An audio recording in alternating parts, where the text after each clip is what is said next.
Türk dövlətləri. Bu görüşdən sonra yapay zəka proqramlarına ortaq vəsait ayrılacaq, ciddi çalışmalar davam edəcək. Bununla yanaşı artıq Türk Dövlətlər Təşkilatının özünün kosmodromu, uzay gəmiləri məsələləri müzakirəyə çıxacaq. Türk dövlətlərinin özünün internet sistemi olmalıdır.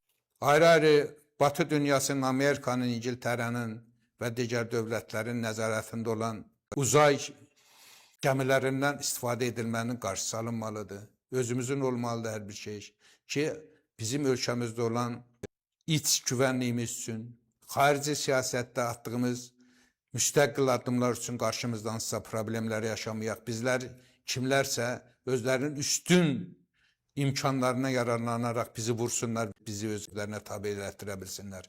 Təbii ki, bugün biz Amerika ilə Batı dünyasından sorunları yaşayıb, müstəqil bir uzay sistemi qururuqsa, belə bir uzay sistemi iləridə Çinlə əməkdaşlıq edə bilsə belə, bugünkü Amerikanı yarın Çin əvəz edə bilər.